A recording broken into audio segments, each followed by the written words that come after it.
Hi, my name is Rhonda, and I'm an Al-Anon. I would like to thank the committee for inviting me. This has been in the works for over a year, and I've come to know some of the people here in Indiana, and it's really become like a second home to me. I just love you guys, so thank you for having me. I am a member of the Primary Purpose Group from Rocky Hill, Connecticut. We meet on Zoom now on Monday nights. Anybody can join, whether it's Al-Anon or AA or anybody that's interested in a spiritual way of life, basically, can join our meeting. I do want to say a prayer before we get started. Dear God, please set aside everything we think we know about ourselves, our diseases, and especially you. We ask that we have a truly open mind so we can have a new experience. And please, God, give me the right words, thoughts, and actions to touch the people that you want me to touch today. Amen. Okay, you know, and a lot of what I'm going to share today is based on my perception. I don't know how much is really reality and how much is how I interpret it. But it's my experience, and that's what I'm going to share. I also want to start out by reading a letter that Henrietta Dotson, AA number 3's wife, wrote to Bill Wilson. And I like to read this in the beginning of my talks just so that we understand how important Al-Anon was to the formation of AA. And she writes about Ian Smith. On Friday, June 28, 1935, I met Ian Smith. I met the most thoughtful, understanding person I'd ever known. After talking with her a while, I addressed her as Mrs. Smith. She said, "It's Ian to you, dear." She wanted to take down all the barriers. Ian told me to surrender myself to God and ask him if he had a plan for me to reveal it to me. That's step 3. Ian taught me to have quiet time in the morning that I might feel closer to God and receive strength for the day. There's our 11th step. She taught me to surrender my husband to God, not to try to tell him how to stay sober, as I had tried that and failed. Ian taught me to love everyone. She said, "Ask yourself, what is wrong with me today if I don't love you?" Thank you. She said the love of God is triangular. It must flow from God, through me, through you, and back to God. She taught me that I should never criticize the remarks of a person leaving the meeting, as we do not know God's plan. Maybe what that person said will meet the needs of someone in the group. In the early part of 1936, Anne organized a women's group for wives of alcoholics, whereby in her loving way, she tried to teach us patience, love, and unselfishness. That's Al-Anon. Anne made it very plain to me in the beginning that she wanted no credit for herself. It was God. All she wanted was to keep herself so that she could know and follow God's plan. When I met and talked with this intelligent and deeply spiritual woman, I was completely sold on AA.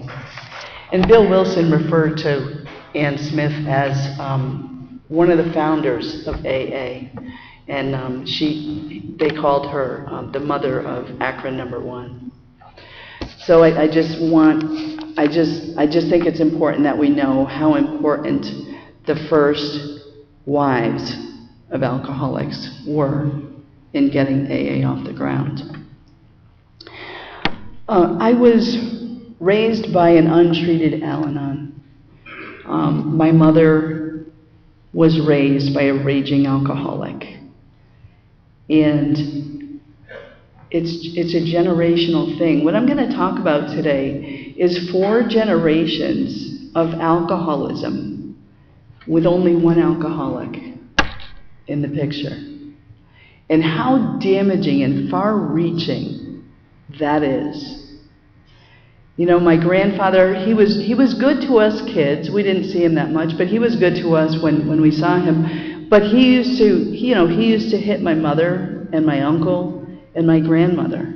He was very, very rageful. And my mother, growing up with that, as a child, she didn't realize that the drink in his hand was causing the behavior. All she saw was the behavior. And she interpreted that behavior as normal.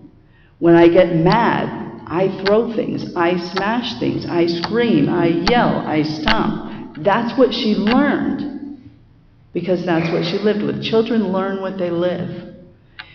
And so she, when she had me, I mean, she just passed that on to me because it's all she knew. She didn't know how to do any better. You know, but so alcoholism, I mean, Al-Anonism is really a twofold disease for us, and it's a threefold for the alcoholic. I don't have an allergy to alcohol, but I have the same obsessive mind and I have the same spiritual sickness. And that's why the Big Book of Alcoholics Anonymous and these 12 steps works for me, just like they work for the alcoholic. I just don't have an allergy. I am as crazy as anybody else. Make no mistake about it. But just to tell you a little bit about how we need to let the alcoholic own their own responsibilities and actions. You know, when my mother was little, my grandfather heard that the circus was coming to town. And he wanted to buy tickets for all the kids that lived on the street. He wanted to bring them to the circus. Well, the day of the circus came, and he was too drunk to take them to the circus. And my grandmother said, I'm not taking them to the circus. She said, you're going to have to face all the parents, and you're going to have to tell the parents why their kids didn't get to go to the circus. That was a good Al-Anon. I don't think she ever worked a program, but she was very spiritually connected. And so the kids didn't go to the circus. And 10 minutes into the show, the big top caught on fire in Hartford, Connecticut. And the tent burned to the ground, killing 180 people, mostly children. Had my grandmother been a sick Al-Anon and wanted to cover for my grandfather,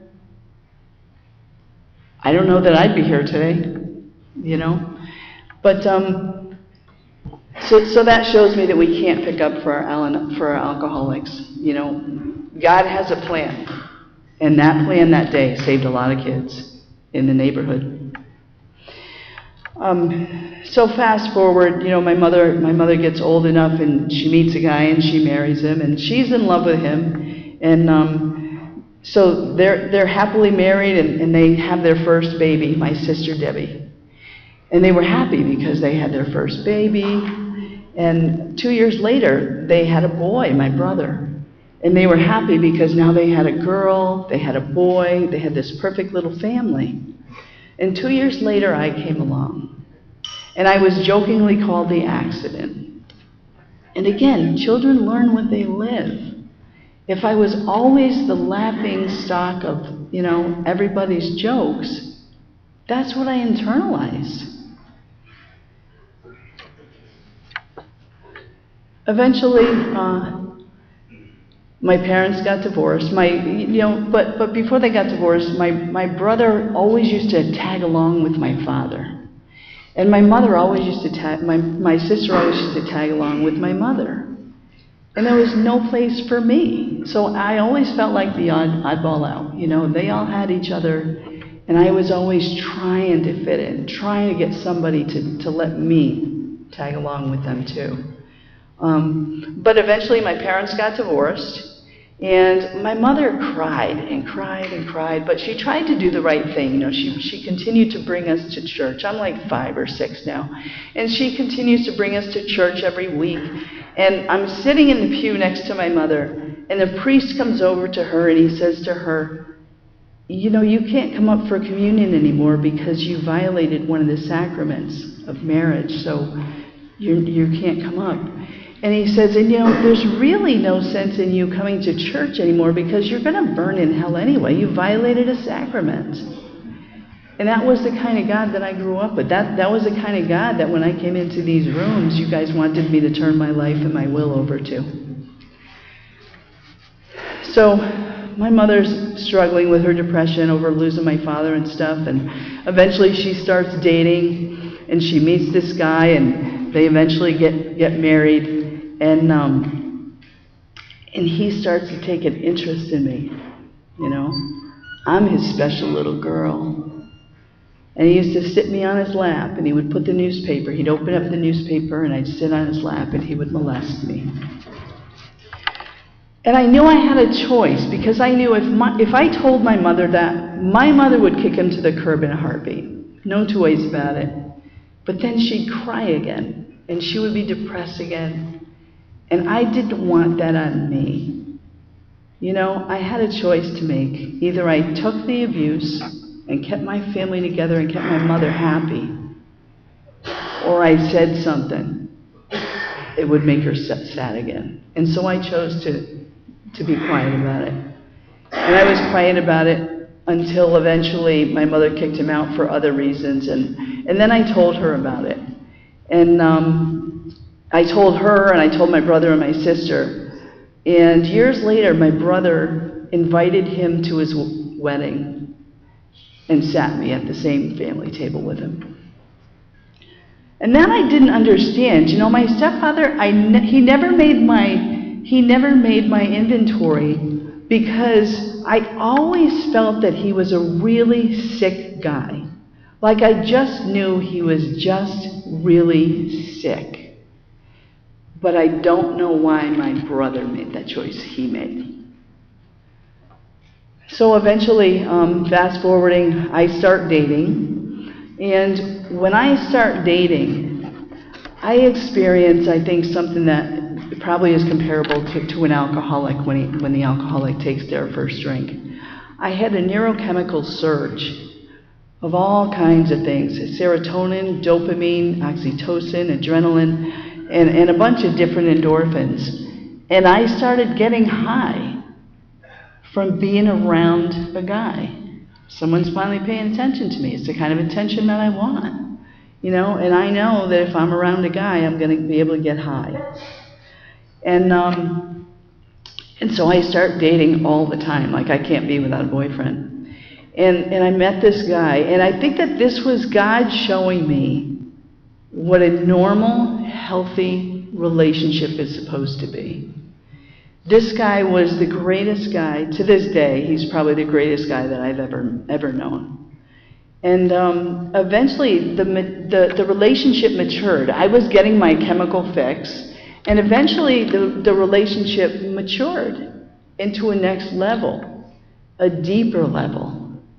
But for me, it was a boring level, because I had always known chaos. So if you put normalcy into a chaotic person's life, a sick Al-Anon's life, they're not going to stay. And I was really, really bad to him. You know, I was physically abusive, I was emotionally abusive, I cheated on him, and then I broke up with him. And, you know, I told him, you know, I want to marry you someday, but I need 5 years to sow my oats. And he waited for me for 5 years. And to this day, I still have the letter that he wrote me after 5 years saying he waited long enough and he was going to move on. And that's what happened, you know. And I just continued in abusive relationships with alcoholics and drug addicts, because that's what I knew, you know. When my mother was dating alcoholics, because she came from an alcoholic family, and that was normal to her. And eventually I meet this guy, and he's like 20 years older than me, and within 5 weeks he proposes to me. And I think that he just really loves me. Why else would this guy propose to me, you know? And we had this argument, and he didn't say anything. We had this argument, and I was so rageful. I picked up the coffee table, and I threw it across the room, and it smashed on the ground. And he didn't say anything. He just went to work the next day, and he called me from a phone booth, because they had phone booths back then. He called me from a phone booth, and he said, I have 2 kids, and I'm not going to expose them to this kind of rage. He said, I'm not coming home. I'm not getting married. And to this day, I've never seen him again. He left with the clothes on his back. He left all his furniture. He left all the money in the bank account. He just needed to get out. That's the kind of person that I was. That's how sick I was. It's all I knew, you know. And so now I'm going to fast forward some more to when I met my daughter's father. He had just gotten out of rehab, and he had, two DWIs. He spent 28 days in rehab, and so I think I'm with the man of my dreams, right? And what do we Al-Anons do? We have babies with drug addicts and alcoholics. So I had my daughter, but he and I had this crazy, chaotic relationship. We never got married, and we split up, and he proceeds to sue me 9 times in 8 years for custody of my daughter. And 9 out of 9 times I won sole custody. But, he bled me. It drained me financially. It cost me over $100,000 to fight for custody of my daughter. I was held in contempt of court twice. I was sentenced to prison because I wouldn't let my daughter go with him. The second time, I was ordered to pay $10,000 in fees because I wouldn't send my daughter. He had a gun, and the police found several rounds of handgun ammunition in his vehicle, and they told me not to send her. The judge said, "You have no right to deny visitation." He reprimanded the police, and he held me in contempt of court. That came in handy later on, though, because I went to jury duty, and they asked you the question, "Have you ever been held in contempt of court?" And I said, "Yes, twice." And they said, "Well, then we don't want you on our jury. You're not going to follow instructions. Bye-bye." And they've never contacted me since. So, there's a silver lining to everything. But with all this chaos surrounding my daughter's father, that was sufficient reason to moderate my behavior with men. And so eventually, I got a court order because the judge was now seeing what was happening with my daughter and how emotionally abusive he was being to her. And I got a court order showing that he was not to see her again. He was going to have no more contact with her. Now she's 8 years old, and she's on Zoloft because she's so broken at 8 years old. And it took the next several years of just spending time with her to get her to where she felt okay about herself and about life.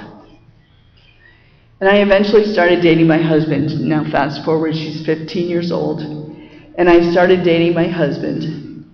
And he was wonderful with her. He would take her places. He took her to New Hampshire. We took her to Canada. For the first time in her life, she's with a man who's treating her like a father. And eventually, he took me to the Wilson House in East Dorset.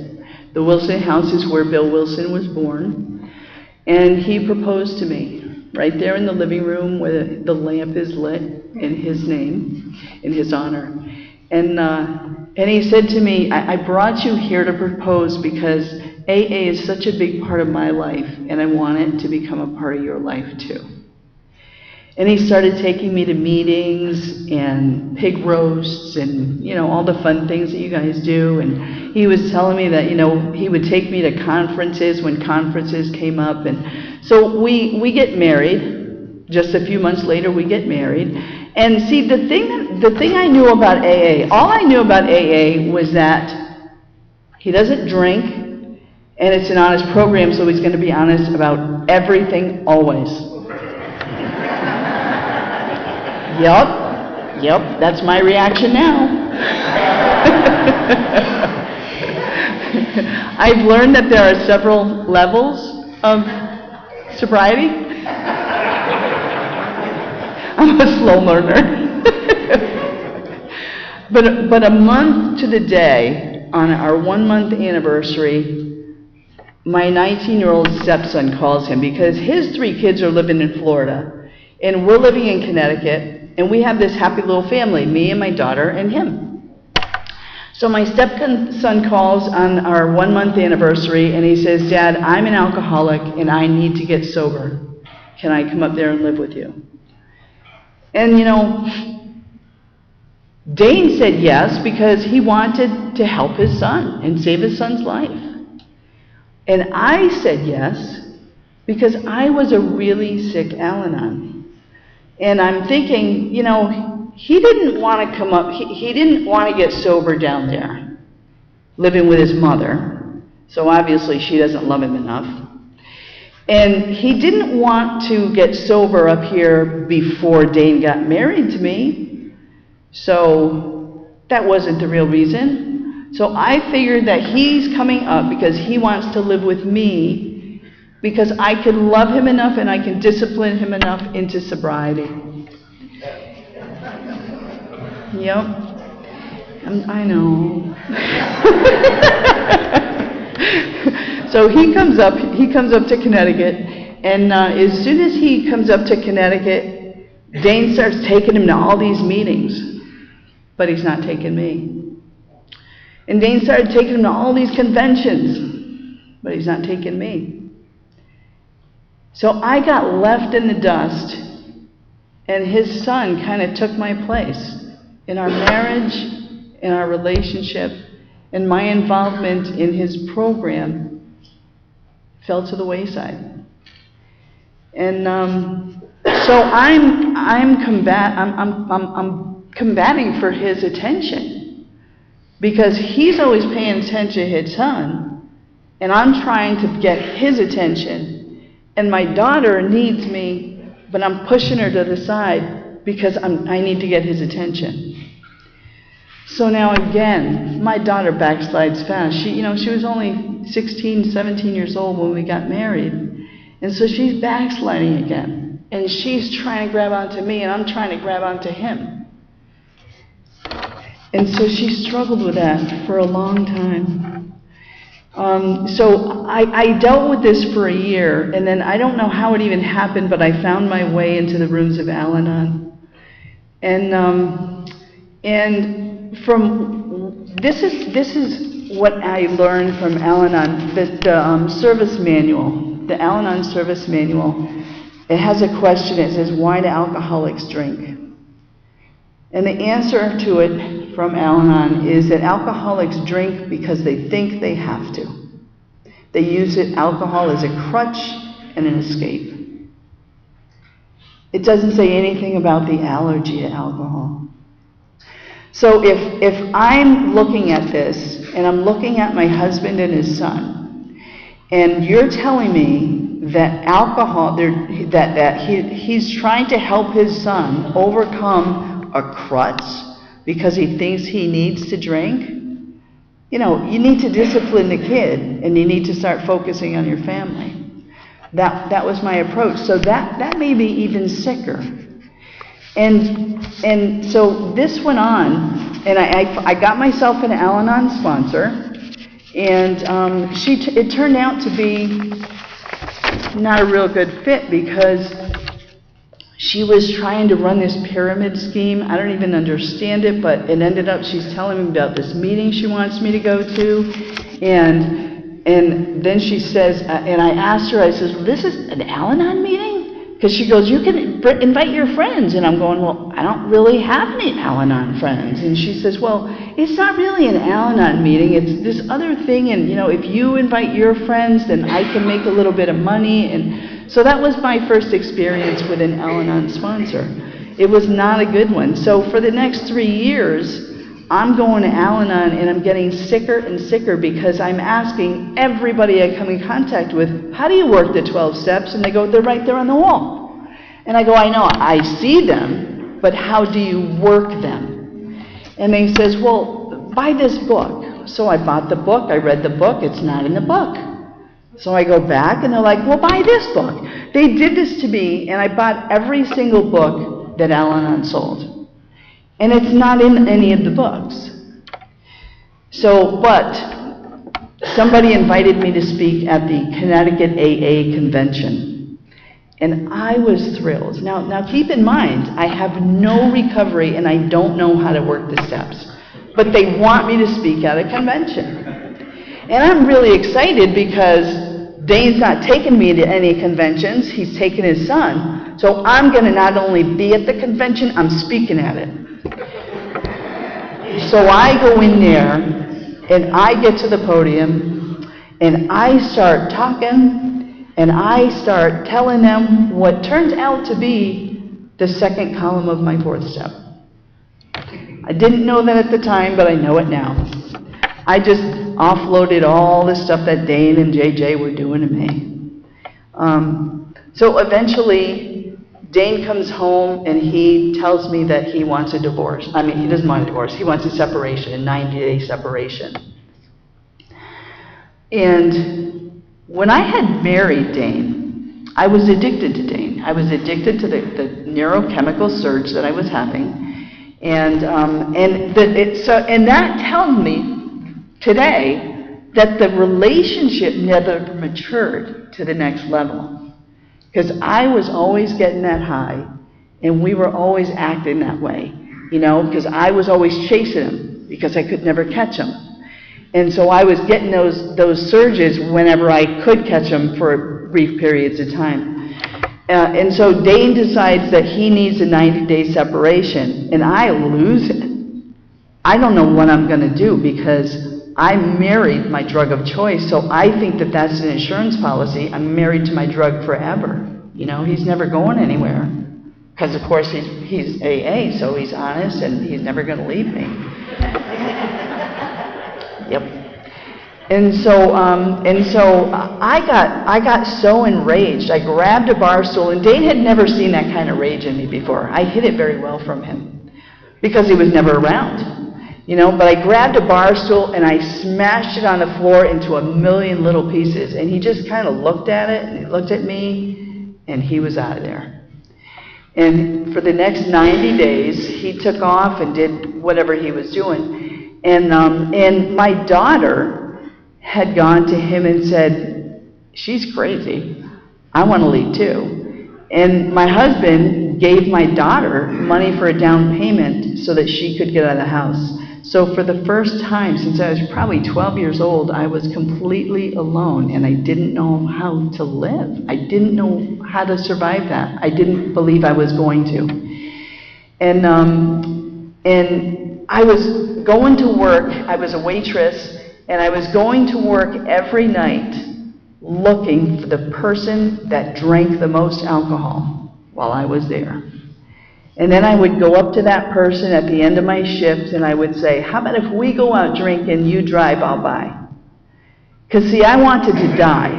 And I wanted to die the victim of someone else's disease, because I didn't have the guts to kill myself, and I didn't want my daughter to feel that my mother didn't love me enough to live for me. But the bottom line was, my sickness was stronger than my desire to live for my daughter. But God had other plans, obviously, because I'm here. So I went to this other Al-Anon meeting, and I heard this woman speak a language in Al-Anon that I'd never heard before.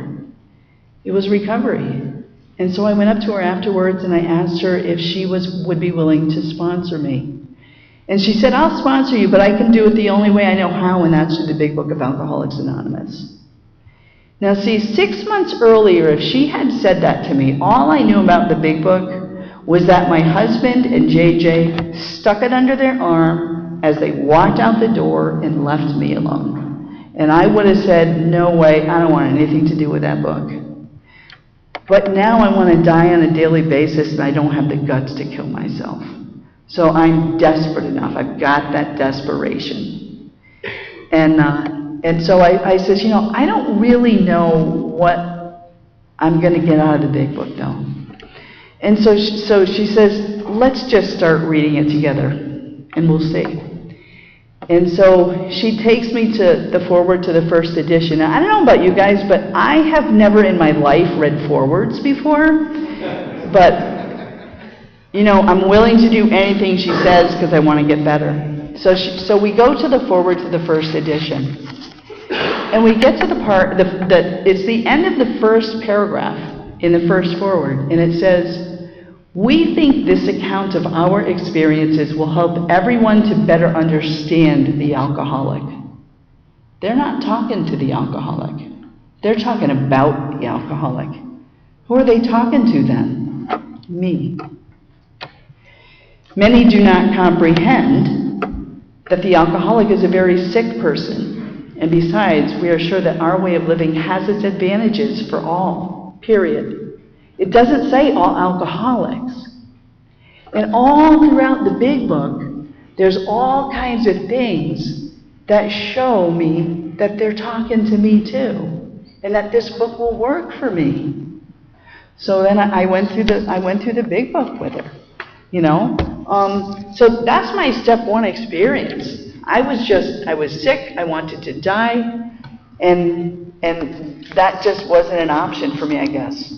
And so now I'm going to step two, you know, come to believe that a power greater than ourselves could restore us to sanity. The problem that I had with that, though, was the God of my understanding was a God that condemned my mother to hell, according to the priest, when I was 5 years old. And so it was really, really freeing when I learned that it could be a different God. And that the God of my understanding could be a loving, forgiving, accepting God. Not a mean, punishing God that I had known then, you know. And then I get to step 3. And my sponsor would have me read a chapter for myself, and then we would read it together. So I'm reading the chapter, step 3 chapter by myself first, and I call her. I'm reading 60 to 63, and I call her up, and I'm like, I completely understand why you're having me read this book now. I'm reading 60 to 63. It's my husband. I see him in the pages. And she goes, read it again, Rhonda. So I read it again. It's Dane. I read it again. But I read it like 15 times. I'm not kidding you. I had to read it like 15 times, and it hit me. Oh my God, this is me. My husband wanted to save his child's life, and he had the opportunity to do that. And I was being condemning, you know. And so then I started feeling really remorseful, and I thought, you know, Dane deserves so much better than me. Maybe I really should just divorce him so he can find someone that he really deserves. And so we get to step 4. And my sponsor, Sue, explains to me that it's going to take she's a member of the Hyannis group. I don't know if any of you know the Hyannis group, but they take about 1.5 years to 2 years to write their 4th step. And then they take another 6 months to a year to hear the 5th step. And I'm saying, I don't have this kind of time. I'm trying to die on a daily basis. I don't have this kind of time. And she says, well, and this is a good sponsor. This is a woman who only wanted to see me live and to see me recover and to see me in freedom. And she said, I don't know how to do it any other way because that's the way that I was told. She said, but my husband used to live in Dallas, Texas, and she knew a guy, he knew a guy named Cliff Bishop. And why don't you call Cliff and explain your situation? Maybe he can hook you up with someone that can help you to do the steps quicker than me. So I called Cliff and I explained it to him. And he says, well, you know, if you're coming to me all the way from Hartford, Connecticut, I think that God wants me to sponsor you. I didn't know Cliff at the time. He was an 89-year-old man. And he had worked with probably over 20,000 people in his day. And I didn't know that at the time. He was a giant down there. He originated the PPGs. But to me, he was just a voice on the other end of the phone that was promising me freedom. And so I took him up on it. And we did our work long distance from Connecticut to Dallas. And we did it over the computer. It was Skype back then. And that's why I believe that you can sponsor people long distance and get some really good results. You know, because it's not about being face to face. It's about God. You know, it's about meeting God. And that's what Cliff gave me. You know, so I did my 5th step, and I felt free instantly. You know, I felt so close to God. I had a new God, and I felt so close to Him. And I'll tell you, I changed drastically. I'll just give you a little example. I used to drive a motorcycle. I loved my motorcycle. It was gorgeous. It was black, and it had a lot of chrome on it. And I would put on the radio, and I would play Brick House as I was getting ready to go on my bike.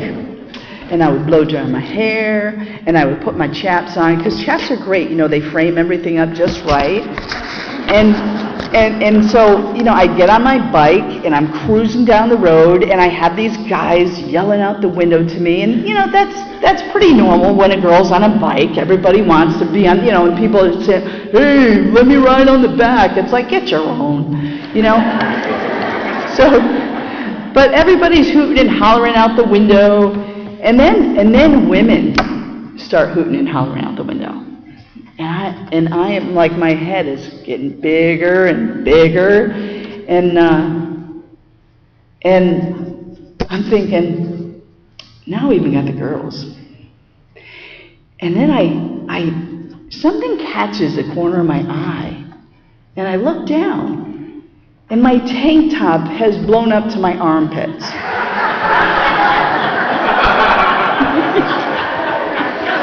Yep. That was humbling. But now I drive a trike instead of a bike, because my sponsor said to me in my fear inventory, it came up that I was afraid of my motorcycle. And he said, do you have 2 wheels? You got 4 wheels? And I said, yep. And he goes, then drive your car. And but I had so much ego associated with the motorcycle. I liked the attention, you know. So now you can tell that I'm recovered, because now I drive a Honda Goldwing trike, and I wear sneakers and khakis, and I actually draw more attention, not because of me, but because of the bike that I drive. You know, it's a huge vehicle. And people are always driving up next to me with their cameras, videotaping me on my trike. So that's cool. And then, you know, I get to steps 8 and 9, and I want to make my amends, because I want the freedom that this program promises me. And I go to my daughter, and my amends go well. You know, I made an amends to JJ, was the first person I made amends to. And it went well, because he was in recovery also. And then I go to my daughter to make amends to my daughter. And they used to say this thing, and I don't agree with this at all, but it's, have I hurt you in any other way? And I support that. But then they ask the question, what can I do to make this right? So now I have given God's power to you. And I need to pray that you are healthy enough not to ask for something, because I'm giving you the right to ask me anything. I'll do anything in the world to make it right. Well, my daughter says, divorce Dane. And I said, I'm not willing to do that. And she said, then I don't accept your apology. You're lying to me. You just told me that you would do anything to make it right, and the first thing I ask for, you say no. And so she had a hard time with that for a long time, you know. And so I kind of had to not do anything more with that, really, because she was right. I wasn't willing to do what she asked me to do. So meanwhile now, 90 days has gone by, and Dane comes back, and we make amends to each other, and we decide that we're going to stay together. Because now we're on a different footing. You know, the big book says that, you know, if we want to get back together, we have to get together on a different plane, because the one that we were living didn't work. And so we come together on a different plane. So Dane and I are now spending more time trying to heal the relationship. I'm going to conferences with him. I'm going to meetings with him. I'm going to my own meetings. And my daughter's back there on the back burner again. And she's being neglected again. And it's kind of like what Bill Wilson did to Lois, you know. When Bill was drunk, he was never home. And when Bill got sober, he was always out working with other alcoholics. And Lois was always trying to catch up with him, trying to go to meetings, to tag along with him, to spend time with him. And Bill just didn't have that kind of time for her. And she fell to the wayside. And, you know, and so did my daughter. And now my daughter is like 17, 18 years old, and she's developed psychosomatic pain. But we don't know it's psychosomatic. We think it's real. So I'm taking her to every doctor I can bring her to. She's having every test, x-rays, echoes, ultrasounds, you name it. She's having the tests. Nothing. Everything is negative. They're telling me there's nothing wrong with her. And so eventually she goes to a pain management doctor. And the pain management doctor starts giving her drugs. Starts giving her Oxy. And this is during the time when Oxy had first come out, and the doctors didn't really understand, and the pharmaceutical company was teaching the doctors that it was not addictive, and that they could take it. And the opiates were starting to help her, you know, get out of pain, until it didn't. And so then the pharmaceutical company said, just double up on your dose. So she started doubling up on her dose. And then she was still having breakthrough pain. And they said, double up again. You know, and my daughter turned into a zombie. She was still in pain. She was in agony. She had, from March of her junior year until graduation of her senior year, she didn't go to school. She had to be tutored in a dark room because she had so much pain. She had migraines, and she had horrible pain going down her neck and her arm, and she couldn't get out of it. And I took her to, you know, she had been working with a psychologist now, and we don't know how to help her. And we know that she can't continue to live like this, you know. And so we did a nationwide search, and we found that Johns Hopkins in Baltimore, Maryland was the only hospital in the country that dealt with psychosomatic pain. But they had a 2-year wait. And I said, my daughter's not going to survive another 2 years. And God knew that, because 2 weeks later, Johns Hopkins called us at 3 o'clock in the afternoon, and they said, we just have a bed that opened up. We're going to bump you to the front if you can be here by 9 o'clock tomorrow morning. So we jumped in the car. Within a half hour, we got her to Hopkins. It took her 2 months to get separated from the medication. And they said that she was taking 5 times the dosage. They were prescribing 5 times the dosage that a person her size should be taking. They didn't know how she was alive. I know it was God. So she was there for 2 months, and she came out a different person. And she's been doing much better as far as that goes.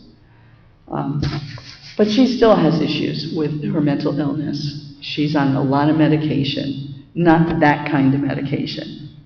But you know, the hospital was taking good care of her.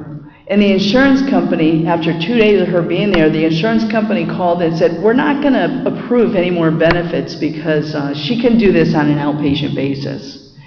Well, it was at the time, I don't know if any of you had seen the series Dope Sick, but it was at the time when the pharmaceutical company was just being exposed for what they were really doing and how they were taking advantage of patients and doctors and everybody. And the hospital knew that was going on. And they said, we're not releasing her. She'll die if we release her. And they said, well, we're not paying the bill. And I went to Hopkins and I said, I'll help to fight the insurance company. And they said, well, we're not letting your daughter go. And so they continued to work with her, and it ended up that the insurance company paid everything in full. We did not pay a dime for her treatment. It was over $750,000. But the insurance company is also the one that approved the OxyContin to begin with. They played along with it. So now, I'm on step 10 and 11, and with step 10 and 11, Cliff was having me work 10 and 11 from the time I started working with him. Even though I was in step 4, he said to me, every time you got something that bothers you, call me or shoot me an email and we'll talk about it. And I was able to do turnarounds without even knowing what I was doing. And he had me connecting to God. He had me reading pages 86 to 88 on a daily basis. And so by the time I got to 10 and 11, it's like, I've been doing this right along, Gotta see where I'm at. And so 10 and 11 came very naturally because I've been doing it right along. And, step 12, I was ready to start working with others. I had had a spiritual awakening. I wanted to work with other people. And I started right away. The first conference that I went to with Zane, right after we got back together, was a conference up at the Wilson House. And the speaker that was speaking came to me before the conference and she said, we just got a call from an Al-Anon in Oklahoma. And there's no other Al-Anons at the conference except you. No big surprise. But she said, take this number, go out and help her. And I said, I don't know what I'm doing. I'm only on step 9. And she says, just go outside and talk to the woman and God will do the rest. And I did. And God gave me the right words. And I've been sponsoring ever since. Because I felt a little bit closer to God and a little bit more freedom with that. And the more I sponsor and work with others, the more freedom I get, the closer to God I get. And that's the way I want to live my life. And so I was up in Canada, and this woman comes up to me and she hands me a book. I'm at another conference. She hands me a book and she says, God wanted me to give this to you. So I said, okay. So I take the book. I said, thank you. I was polite. I put it on my bookshelf. And a couple months goes by, and I'm sitting, and I do my morning readings every morning and stuff like that. And I write things down, and I don't really know why, but things come to mind, and I just write them down. I guess I'm making a to-do list or something. I don't know. But God said to me, take the book off the shelf and open it up. So I took it off the shelf, and I opened it up. And it's inscribed to her from the author. And it was a really, you could tell it was an intimate thing, like they knew each other. It wasn't just a thanks for buying my book kind of thing. And so I called her and I said, PM, this is your book. And she says, yeah, but God told me to give it to you. And I says, well, I'm speaking at a conference next month. I'll read it and I'll bring it back to you. She said, okay, well, the author is coming to Canada next week. So I will get another book and I'll have him write it out to you. So that's what we did. I went to Canada and we met and I gave her her book and she gave me my book. But that book was really, it taught me, it's called How to Listen to God. And it taught me that when you pray, you're talking to God. And when you meditate, you're listening to God. And see, Bill, it's like this whole book is the missing chapter of step 11. It goes into such detail about having a two-way relationship with God. And so, I talk to God on a daily basis, and a lot of times, God talks to me also.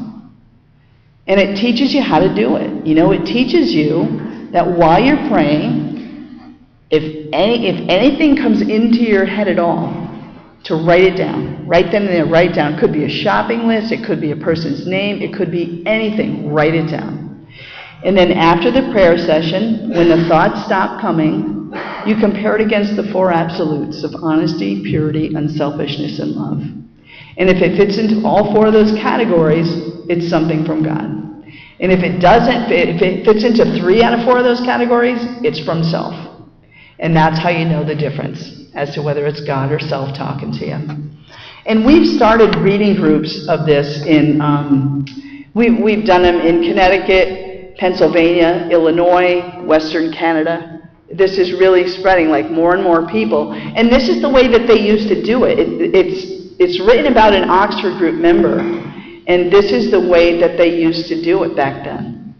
And so we've gotten back to basics. We're going right back to the roots of our fellowships. And we study the Oxford groups on Wednesday nights. And it's really amazing. The Oxford group is incredible. It's like it started with the Bible, it went to the Oxford group, and then it went to AA. And it's really a neat thing. And I just want to share with you a couple of experiences that I had where I clearly heard God talking to me. And I followed his direction. My husband and I had just gotten back from a 5,000-mile trip on our motorcycles. And I was in my living room, and God told me to get help. And I was sitting on the ground, and God gently sat me on the floor, so I was laying flat. And all I could do was lift my head. I was completely paralyzed, couldn't move anything but my head. And I tried, and finally I was able to get up, and God said to me again, get help now. So I tried to dial 911, and this is God's way of protecting me too, because I didn't know what was going on. I should have known, because I'd seen it happen to other people before in a doctor's office, but I didn't know what was going on. And so I went to my tenant's apartment, and I said, John, I need you to call 911. I can't dial the phone, and I don't know why. And so we called the ambulance. Ambulance came, and ironically, one of my husband's sponsees was driving by my house as they were loading me into the ambulance. Figure the odds. And he says, what can I do to help? And I said, find Dane. I can't find him, but I'm going to the hospital, and I'm going to need his help. So they get me to the hospital, and he finds Dane. And they put me into a scanner right away, and they scanned me, and they said, there's nothing really going on, but we're going to keep you for a little while for observation anyway. And within maybe an hour, I tried to get up, and I couldn't. I was paralyzed. I lifted up my arm, and it just dropped back down. And I tried to move my leg, my left leg, and it was completely paralyzed. And I very spiritually yelled down the hall to them, I'm paralyzed, and if you don't come in here, I'm going to die. So they came running back in, and they threw me in the scanner, and they said, you're having a stroke. And I said, well, do something. And they said, well, we got to find out what kind of stroke it is, and then we got, depending on that, and it's going to take a few hours. And so as I'm laying there, I immediately went into prayer, and I said, God, I'm willing for you to take me if you're done with me. But I'm afraid for my daughter because I don't think she'll be okay without me. And God said to me, your daughter will be fine. And I said, but if you want to leave me here, please leave me with enough faculties to continue to carry your message. And then I lost my ability to speak. And they injected me with something, and it didn't work. So they rushed me into the ER, and they operated on my brain for 6.5 hours to take the blood clot off my brain. And as they were finishing with that surgery, I threw a second blood clot in my groin, and they had to get that out of my groin. And then 8 hours later, I threw a third blood clot in my arm. And they had to go in my arm and get it. Then 8 hours later, I threw a fourth blood clot. And they had to go into my other arm and get it. And all this time, I felt at peace. I felt like God had me in the palm of his hand. That God was in control. And I was going to be okay either way. Because I knew my daughter was going to be okay because God told me that. And I knew my husband was going to be okay because he had you. And I was going to be okay because I would be going to God if nothing else, right? And so, within that time frame, I was in ICU for 2 weeks. And people like Karina was there. Karina came from Queens, New York to be with me in ICU. My husband snuck her in the hospital, her and Polly. And I was intubated for 5 days because I kept throwing clots. And so I didn't know if I could talk. So finally they took the tube out after 5 days and I was able to talk. But during those 5 days I gestured for a grease board. I wanted to talk through the grease board because I had my faculties, I could move my arm and leg. And so I was trying to write on the grease board, and I was writing like a 2-year-old. I was writing like really big letters, and they didn't know how I was going to recover. And so after 2 weeks in ICU, they transported me to a rehab hospital, and I had to learn how to walk and talk. I had to learn how to throw inflection in my voice because I talked completely monotone. And I had to read things, and they would say laugh, and then I would learn to laugh, and they would say be sad, be happy, and I had to learn all that, By the time I left the hospital, I could walk 200 feet unassisted. So I've come a long way in that time. And so my husband and I are going to these follow-up visits, and all the doctors are hugging him with tears in their eyes, and I'm like, Dane, what is this about? And the doctor said, we didn't know if you were going to live or die before we went into each surgery. And your husband asked us to pray with him. So before every surgery, I had a team of doctors that believed in God, and they prayed for me. And 2 years later, I went camping on an AA camping trip, and I was feeling really lousy. And again, God said to me, talk to the girl next to you and tell her what's going on. So I turned to the girl, and I started telling her, and she's a nurse. And there's a nurse sitting across from her, and she's listening to me talk. And she says, we need to get you back to your husband, and your husband needs to get you to a hospital right now.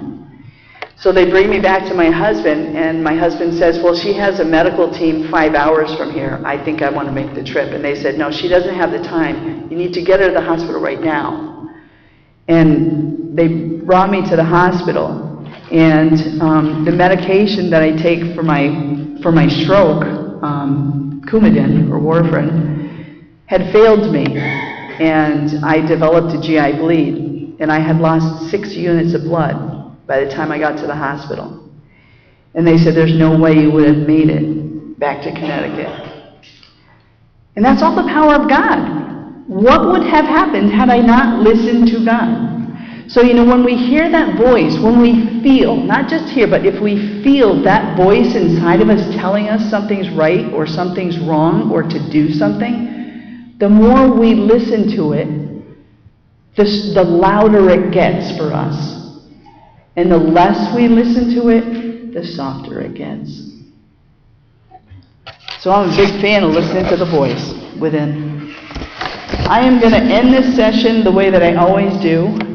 I like to start out with my heroes, Ann Smith, and I like to end with my Al-Anon hero, Arbutus O'Neill. Arbutus O'Neill was a huge Big Book fan, and she fought really hard to keep it in the rooms of Al-Anon, but they chose to take it out anyway, which is devastating because without the Big Book, how do you recover? But she says, I remind you that the principles of this program hold a message that the whole world needs to know. And I remind you that you are the only people in the world so uniquely qualified to carry this message. The best psychologists in the world have nothing over on us because we have experiential knowledge. Let me remind you that there are many drunken men and women who will die if you fail to carry this message.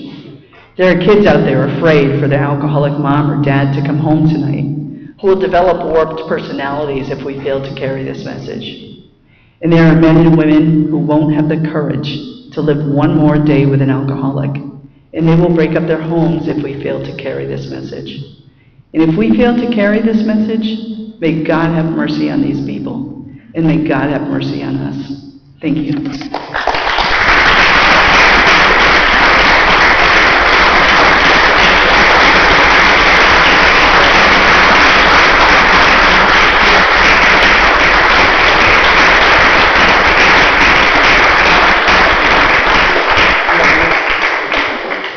Well, everybody thank Rhonda after the meeting if you would like.